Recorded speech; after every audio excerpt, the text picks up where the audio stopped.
So now I want to talk about a movie that I saw recently, and it's a pretty big movie. This movie came out last December, and it's called Star Wars Episode 8: The Last Jedi. I bet a lot of you have seen it because it is a pretty huge movie. This movie is really, really polarizing. A lot of people liked it, a lot of people hated it. I'm in the group that really hates it, and I'll tell you why. So I didn't like The Force Awakens. The reason became because it was too derivative. It reminded me too much of A New Hope, and I felt like it wasn't really original. That said, I think that The Force Awakens is still a much better movie than The Last Jedi. I really don't like The Last Jedi, and it's not because it's unoriginal, but because it does it has so much disrespect for the old characters in the old trilogy, and also the storylines and the writing was just awful. Like some places just don't make sense. So let me go through a few of these. Obviously there's spoilers here because this movie came out 2 months ago. Okay, first of all, Luke Skywalker, okay? Luke Skywalker, the original hero of the old trilogy, he fundamentally changes his character in The Last Jedi.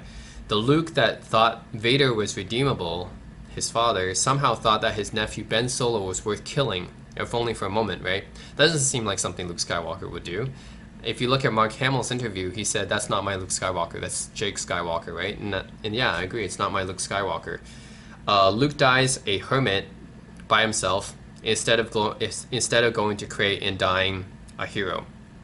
He actually, so in the movie, he creates a force projection of himself, which is really, really cool, but he dies from it. Like, if he's gonna die from it, why not just have him go to Crate and fight the guys? Why not have him do something cool?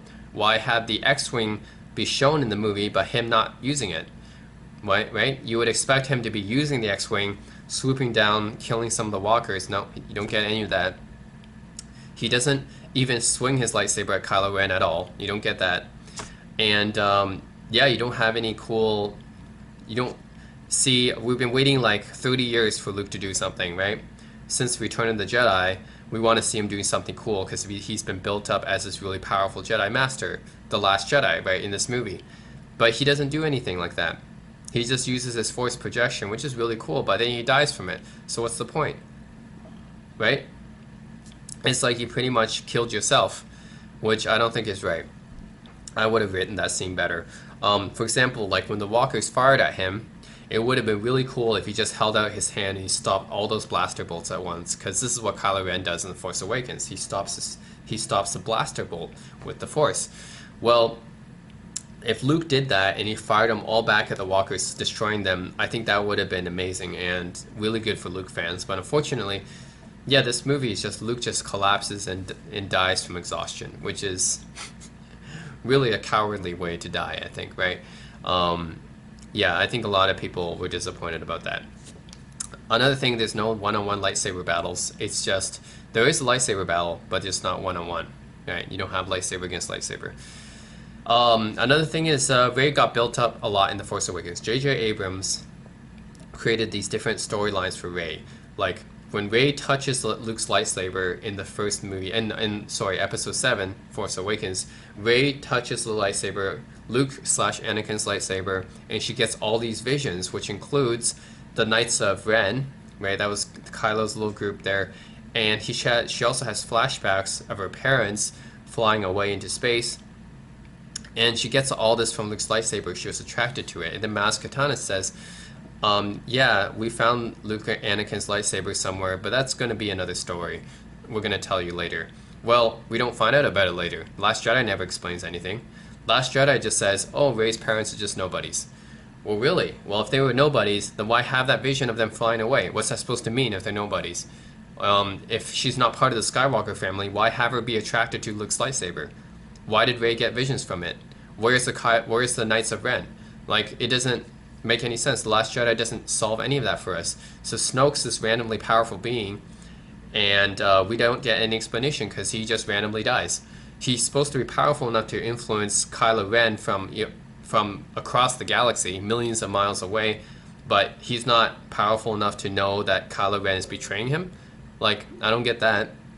And Rey's just supposed to be randomly powerful. So she's a Mary Sue. We know that a lot of people know that Rey's a Mary Sue already. She's a character that's just really, really powerful. But the worst thing is, at least, okay, Anakin, she's more powerful than Anakin was at her age, except we know that why Anakin's powerful because he's the chosen one, right? He's the one bringing balance to the Force. We know that he's the highest midichlorian count or whatever. We know Anakin's powerful for a reason. We don't know why Rey's powerful. She's just randomly powerful, which doesn't really make sense, especially when you have so much buildup from The Force Awakens. It just gets thrown away. Okay, another thing. Leia, she floats back to the ship and no one says to her thing, like Mary Poppins. Okay, so I get that Leia is Force sensitive, but why have her manifest her Force powers like this? Like we don't see anyone else manifest their Force powers like this. Like Luke never did it, Vader never did it. Like this is the first time we see someone literally protect themselves in space and just float back to a spaceship. Like, okay, why don't we see anyone else do it? And why does Leia have it out of everyone? I get that she's Force sensitive, but why does this have to be her power? And why do we get that now? And why does no one say anything about it? I don't get it. And also the fact that Leia's never killed off. That would have been a good idea to kill her off because the actress Carrie Fisher is dead. If she's dead, then you should kill her off. Otherwise, what is Episode 9 going to do? You don't have the actress anymore, right? Another thing, Admiral Akbar dies off screen. A new character that we get, this Admiral Holden, I think, this purple-haired woman. We see her for 10 minutes. She has a really confusing storyline with Poe, and she gets sacrificed instead. So we're supposed to think she's the bad guy when we first meet her, but then she turns out to be good guy. I don't understand. Why not just have Admiral Akbar or Leia sacrifice themselves instead? Why have a throwaway character like this? Right, another thing is Finn doesn't know how to pilot in Force Awakens. That's why he asked Poe for help when they were trying to pilot that spaceship. But for some reason, he knows how to pilot just fine in The Last Jedi, so that's obviously a contradiction. Another thing is Captain Phasma. She was supposed to get her moment to shine, but she's basically like useless and a throwaway character. She's supposed to be like the new Boba Fett, I guess, but she's not even as cool as that. Another thing, there's a prank call at the beginning. It went on for a little bit too long. Another thing at the beginning, the spaceship drops the bombs onto the destroyer. Well, gravity doesn't exist in space, so how does that happen? We don't know. Plus, the person that did it was exposed to the vacuum of space, and okay, well, I can get maybe they had some kind of oxygen thing going on there. This girl called Rose, she's a new character. They go to this planet called Canto Bight, which is really, really useless, and the reason they went was for this codebreaker. The original codebreaker, they saw him, but he gets a brief scene, but we never see him again, which is really weird. Nothing's ever said about that. The replacement codebreaker, we also never see or hear from him again because he betrays them and then he's gone. We never hear about that. Then they go free some animals. Like, it doesn't make any sense. They free some animals and then she says, oh, it was worth it after he takes off the saddle. Like, what? What does this have to do with the mission? And then she falls in love with Finn in less than 12 hours. She falls in love with him, and then she crashes her speeder into Finn's that should have killed them both. And then the walkers were just standing there looking at them while they were kissing. Like, it just doesn't make any sense. And okay, another scene. Luke throws away his dad's lightsaber without even blinking. Like, he doesn't even say a thing. He looks at it, throws it away. You would think that he would at least ask about where that lightsaber came. Hey, who are you? How did you get my dad's lightsaber? Oh, I haven't seen this thing in decades. Nope, no questions, so throws it away. I don't get it. Luke never reacts to Han's death. It cuts away. Luke milks some space aliens. I don't understand why they had that scene in there. It's just weird. And Porg's completely useless, by the way. It's not like with Ewoks. Ewoks at least did something. Nope, Porgs are just completely useless. You see a scene of Chewbacca eating one, and that's it. Rey goes down a dark hole. I thought that something was going to happen. I thought she was going to turn to dark side. I thought that she might see some visions or something. Nope, nothing happens. I don't get it. What's the point of that scene? Kylo has a brief moment where he could become good, but then he goes back to bad again. And yeah, that's just a few of my grievances, and there's a lot of them. So yeah, I really don't like The Last Jedi. I think it could have been a much better movie if it had, you know, more respect for the old characters, if it had better writing in it. And they have all the action in the cast, it just doesn't do the right things with them. But I did see a really good sci-fi sequel in November. The Blade Runner 2049, that's a really good one. But Last Jedi, nah, don't like it. Alright, lastly, I want to talk about Dragon Ball Super. Yeah, this is the anime that's a sequel to Dragon Ball Z. So I know that there was already a sequel, Dragon Ball GT, right? But Dragon Ball GT had the character designs by the original Dragon Ball Z manga writer Akira Toriyama, but Akira Toriyama himself never supervised DBGT, which means it's not canon. Dragon Ball Super, on the other hand, Akira actually did supervise the script and he did the storyboarding for some of it, so it's canon. So this is supposed to be the real sequel to Dragon Ball Z. Dragon Ball Super, I watch it a lot, but there's a lot of things I don't like about it. I think the animations are really childish. I think a lot of the characters look really young, way too young. Like Bulma, for example, looks way more younger than she was in the Buu saga, right? She looks really young, and all the characters look really young because the animations are they're just really different from Z, and it lost a lot of its grit, I think. A lot of my friends said, hey, like Dragon Ball Z actually looks better than Dragon Ball Super. Dragon Ball Super looks like it was drawn by kids, and I agree as well. And they don't. I think they show blood in Dragon Ball Z, at least the Japanese version. They don't really show blood in Dragon Ball Super. Even like battle damage isn't really shown that much, whereas you see a lot in Dragon Ball Z. I think it focuses too much on Goku and Vegeta. And I know that Dragon Ball GT focuses a lot on Goku as well, but the thing is, they had an arc where they focused on Trunks and Pan, and they had an arc, Vegeta became the main bad guy in one arc, and they have the other characters generally doing something. But in Dragon Ball Super, it just focuses too much on Goku and Vegeta, I think. And the tournament power is much better because it gave a lot of other characters moments to shine, but overall it's really not that different. Like Gohan, for example, he's pretty much just a wimp here. A lot of the characters are basically just throwaway. I can't say anything that Piccolo really does. Like, it's basically the Goku and Vegeta show. They're the ones who got all the transformations. And speaking of transformations, I think they're really lackluster compared to Dragon Ball Z and even Dragon Ball GT. Like, I think Super Saiyan 4 was a really, really cool original transformation. It brought back Ozaru. It brought back the ape form. That's pretty much thrown away. Super. We don't get any mention of Ozaru again, and instead we get Dragon Ball Super's transformations, which are Super Saiyan Blue and Super Saiyan Rose and Super Saiyan God, and all of them are basically recolors of the base and original Super Saiyan forms. They're just recolors. That's it. The only cool transformation in Dragon Ball Super is Ultra Instinct, and I really like Ultra Instinct, but I don't like any of the other transformations because it doesn't make sense, right? The power scaling is really messed up. So other power scaling shenanigans here, Future Trunks, which got the BS Super Saiyan Rage transformation. He pulls a spirit sword out of his ass.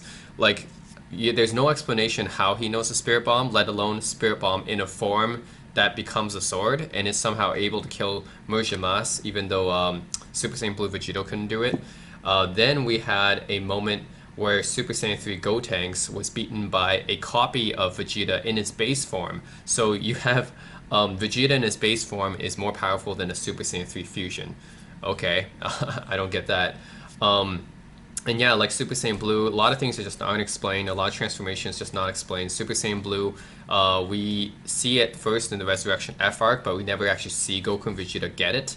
In fact, we don't even know how Vegeta got Super Saiyan Blue. Like, how did he become a God form? How did he get God Ki, right? Like, we know that in Battle of Gods, Goku was able to get God Ki because he did the ritual. So did Vegeta do the ritual? Do you have to do the ritual to get Super Saiyan Blue? Well, do you have to do the ritual to get Super Saiyan God to get Super Saiyan Blue? Like, there's no explanation of that. He just appears and he gets his transformation, as does Goku. We never see them actually transform into it for the first time. It's basically done off screen. We're just supposed to assume that Whis trained Goku and Vegeta, and then they got Super Saiyan Blue off screen, right? And they somehow got it. So yeah, basically you don't get much explanations from Super. Yeah, power scaling is really messed up. Like, Frieza becomes really powerful in just 4 months of training and like basically god level. Android 17 becomes really powerful in 6 months, really, because we see Android 17, the Boo Saga, basically didn't do anything. This takes place about 6 months after, and Android 17 is basically on a god level now in just 6 months. So that's a huge power increase. Future Trunks has this transformation called Super Saiyan Rage. It's completely unexplained how he gets it. I mean, if it's just activated from Rage, aren't all Super Saiyan transformations activated from Rage? Why is this one different? And they don't explain even the form. Like, it's a fan. Super Saiyan Rage is a fan given name. There's no really any form to it. It's completely unexplained how he gets it. Like, I don't understand why. Is it specific to Trunks? And if it's activated by Rage, why wouldn't Gohan get it too? Like, there's too many things that doesn't make sense. There's a new one for Vegeta called Super Saiyan Blue 2 Vegeta. That's also a fan name, by the way, because there's no real name for this. But it's another level, the Super Blue Vegeta form or whatever he uses to fight Jiren. He gets that randomly too. No explanation what it is. We don't have a name for it. And he gets that after getting beaten to a pulp by Jiren. In the Tournament of Power. So stamina is apparently not an issue since Goku and Vegeta keep getting it back. Goku gets his stamina back apparently just by fighting, which is completely illogical. You're supposed to lose stamina when you're fighting, but he gets it back. Vegeta, he used his self-destruction technique, which killed him in the Buu Saga. But in this one, he just gets his shirt ripped off, and then the next episode, he becomes Super Saiyan Blue 2 again. Like, what? Like, he gets all his stamina back just like that? It doesn't make any sense. Like, why do they even need senzu beans at that point, right? But yeah, I think Dragon Ball Super is it's a disappointment. It doesn't show the other characters enough. Basically, just Goku and Vegeta show. At least Dragon Ball GT, you got Trunks and Pan. Dragon Ball Z, obviously, we got a lot of people got the Z fighters. Even Yamcha got his moment. Tien got his moment against Nappa. Then you had Gohan going Super Saiyan 2 against Cell, which was a really cool moment. Then the Buu Saga, you got Goten and Trunks becoming Gotenks. They had their moment too. But Super, it's just basically Vegeta and Goku. Goten and Trunks, by the way, they're completely gone. They're completely forgotten about in Dragon Ball Super. I mean, they were Gotenks for maybe just a few seconds in some of the arcs, but that was about it, and then they got completely beaten. Actually, there is an arc called the Copy Vegeta arc, in which Super Saiyan 3 Gotenks is less powerful and gets beaten by base Vegeta. Like, that's how ridiculously messed up the power scaling is. Where you have a point where base Vegeta is more powerful than a Super Saiyan 3 fusion. Like, that doesn't make any sense. Yeah, but otherwise, Goten Trunks completely gone. I feel like Dragon Ball Super is kind of like in Star Wars, where they threw away the expanded universe and they say that, oh, that's not canon and it's just going to be forgotten. And we have this new Disney canon now, which is like crappy basically. And this is the same thing. It's like Super is kind of crappy, and then they say, oh, you throw out DBGT now, Dragon Ball GT, forget about it. We have Super now, which is, yeah, it's basically crap on a lot of levels. And okay, another thing is they have this pairing with Future Trunks and Mai. So Mai is, I don't know how old, but she's definitely older than Trunks, right? She's definitely older than Future Trunks, but she wished herself to be a young person, I guess, in the Battle of the Gods arc. But this was the future, so I guess she made the same wish in the future, where she's also supposed to be younger, but her actual age is still older. So I don't know how this pairing makes sense, right? Like he's technically with a 60-year-old, 70-year-old woman that looks young. I don't understand that. Plus, Goku is reduced to an idiot outside of battles. Goku's basically a bipolar person now in Super. In Dragon Ball Z, he actually had another personality. He actually cared about his family. But in Dragon Ball Super, he's kind of an asshole to his family. And Vegeta is actually a much better father in Dragon Ball Super than he is. Goku is basically dumb as a rock outside of fighting, but he's a fighting genius when he is in battle. So he's basically has a bipolar personality here. It's like outside of battle, he's kind of an idiot. He doesn't even know what kissing is apparently. But in battle, he's a fighting genius. So yeah, now Goku is bipolar, I guess, in Dragon Ball Super. I don't really like it. I think there's And there's a lot of retcons in Dragon Ball Super as well, right? For example, like Potara got a retcon. I guess it kind of makes sense, but it makes Potara a lot less powerful. And Future Trunks, this is the thing. Future Trunks' hair is blue in Dragon Ball Super, and we have no explanation for this. It's just blue. In the original Dragon Ball Z, his hair is purple. Trunks' hair is purple, right? In Dragon Ball Super, it's just blue. Well, that might make sense if you make it consistent, but in Dragon Ball Super, it's not even consistent. Future Trunks' hair is blue, but Kid Trunks' hair is still purple. Like, it doesn't make any sense. So is it only blue, but in the future? But in the future, Future Trunks had a flashback where his hair is still purple. Like, it doesn't make any sense, right? Like, even in his flashback, if he has a flashback in Super and he goes back and his hair is purple, like, and now it's blue. Like, did he dye it? Like, it's completely unexplained. And I don't like how Super just doesn't explain a lot of stuff. It doesn't explain how does Trunks know the Spirit Bomb, not the Spirit Bomb, but the Spirit Sword that can apparently beat Muj Zamasu, even though Super Saiyan Blue Vegito couldn't beat him, but he pulled a Spirit Sword out of his ass and beat him with the unexplained Super Saiyan Rage transformation. Like, too many things are unexplained, too many power scaling issues, too much focus on Goku and Vegeta, transformations are lackluster, a lot of things are just plot holes. Like, for example, we don't know, there's Universe 2, there's a Yardrat and Tuffle in that universe that's basically part of Universe 7, but we had no explanation as to why they're in Universe 2. Universe 4 and Universe 3 could have been interesting, but they don't explain anything about those universes. Topple, God of Destruction form, he's supposed to be almighty powerful, but he didn't even bring out anyone. Android 17, for example, still survived. Like, there's all these things that are just bad writing, I think. Yeah, and Gohan was supposed to be the captain of Universe 7, but he never really, his ring out was kind of disappointing, right? Android 17 was really impressive. That's surprising.